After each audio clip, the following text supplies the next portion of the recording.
రాష్ట్రంలో ప్రతిపక్షం ఏం చేస్తోందన్న రాహుల్ గాంధీ మాటల్ని వైఎస్ఆర్ కాంగ్రెస్ పార్టీ అధ్యక్షుడు వైఎస్ జగన్మోహన్ రెడ్డి తీవ్ర స్థాయిలో తప్పుపట్టారు. ప్రతిపక్షం చేస్తున్న పనులు చూసే విమానంలో ఆయన ఢిల్లీ నుంచి వచ్చారని విమర్శించారు.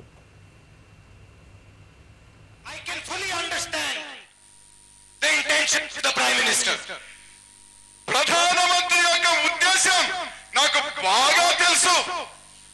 But what I don't understand is the intention of the chief minister of the state and of the other party.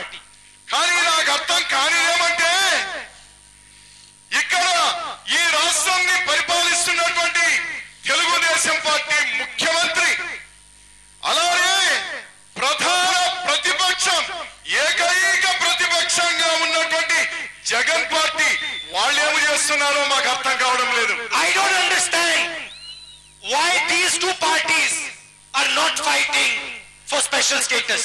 I do not understand why these two parties are not fighting for Polavaram. నాకు అర్థం కావడం లేదు. ఒకరేమో అధికారంలో ఉన్నారు, ఒకరేమో ప్రతిపక్షంలో ఉన్నారు. వీళ్ళకే పట్టరా? పోలవరం అవసరం లేదా? ప్రత్యేక హోదా అవసరం లేదా? ఎందుకు పల్లెత్తి మాట్లాడడం లేదు? ఎందుకు దాని కోసం పోరాటం లేదు? అదే నాకు అర్థం కానటువంటి ప్రశ్నగా నాకు మిగిలిపోయింది. ఇప్పుడు why are they scared to ask for what is due to Andhra? ఎందుకు భయపడుతున్నారు వీళ్ళిద్దరూ? మోడీని ఇస్తావా ప్రత్యేక హోదా, ఆంధ్ర హక్కు ఇస్తావా చస్తావా అని ప్రధానమంత్రిని ఎందుకు ప్రశ్నించడం లేదు వీళ్ళిద్దరూ? Why are they not on the streets of this state asking for special status? Why are they not on the streets of this state asking for Polavaram? ఎందుకు ఈ రోజు ప్రజలందరూ కూడా ఘోషిస్తా ఉంటే ఇది మా హక్కు పోలవరం అంటే, మా హక్కు ప్రత్యేక హోదా అంటే ఈ రెండు పార్టీలు నిమ్మకు నీరెత్తి ఉన్నట్టున్నాయే. ఎందుకు ఈ విధంగా ఉన్నారు? ఏమి రహస్యం? What is it about their past that is making them sell your future? మన ఆంధ్రప్రదేశ్ భవిష్యత్తును మోడీ కాళ్ళ దగ్గర తాకట్టు పెట్టేటువంటి అధికారం ఈ రెండు పార్టీలకు ఎవరిచ్చినారని నేను ప్రశ్నించడానికే ఇక్కడికి రావడం జరిగింది ఆంధ్రప్రదేశ్ కి. రోజు ఇదే రాహుల్ గాంధీ, ఇదే కాంగ్రెస్ పెద్దలు రాష్ట్రాన్ని విడగొట్టండి బాబు అని చెప్పి మొత్తుకొని చెప్తే ఆ రోజు వినలేదు. ఆ రోజు రాష్ట్రాన్ని అడ్డగోలుగా విడగొట్టేశారు. రాష్ట్రానికి నిప్పంటించేది వాళ్ళే. మళ్ళీ ఇవాళ రాష్ట్రానికి వచ్చి అయ్యయ్యో మీకు స్పెషల్ స్టేటస్ రాలేదా, అయ్యయ్యో మీకు పోలవరం జరగడం లేదా, వాటి కోసం నేను పోరాడతాను అని చెప్పి మళ్ళీ ఇవాళ మళ్ళీ నీళ్లు పోసేదానికి ప్రయత్నం మేము చేస్తున్నామా అని నిజంగా వీళ్ళంతా చాలా చాలా పెద్దోళ్ళు, మనం చాలా చిన్నోళ్ళు. వీళ్ళ దగ్గర నుంచి రాజకీయాలు చాలా చాలా నేర్చుకోవాలి. కానీ సంతోషపడుతున్నా, వీళ్ళ మాదిరి భయానక రాజకీయాలు నేను నేర్చుకోలేదు అన్న దానికి చెప్పడానికి సంతోషపడుతున్నాను మాత్రం ఖచ్చితంగా చెప్తున్నా.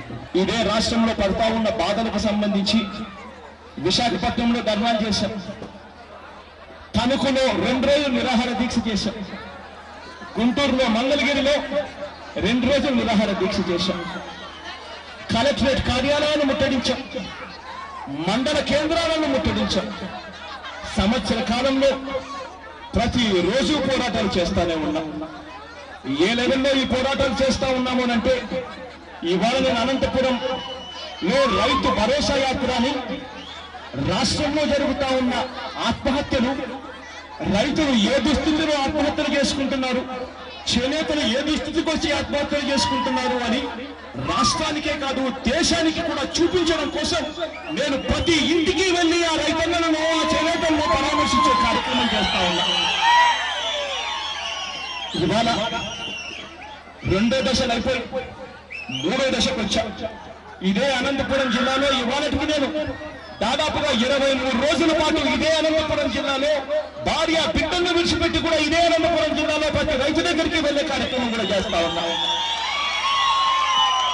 ఇవాళ 23 రోజులుగా దాదాపుగా ప్రతిరోజు ప్రతి దఫా లెక్కేసుకుంటూ గత 4 నెలలుగా నేను ఈ కార్యక్రమం చేస్తా ఉన్నాను. కాబట్టి ఇవాళ రాష్ట్రానికే కాదు దేశానికి కూడా అర్థమైంది మన జిల్లాలో ఎటువంటి పరిస్థితులు ఉన్నాయి అని చెప్పి.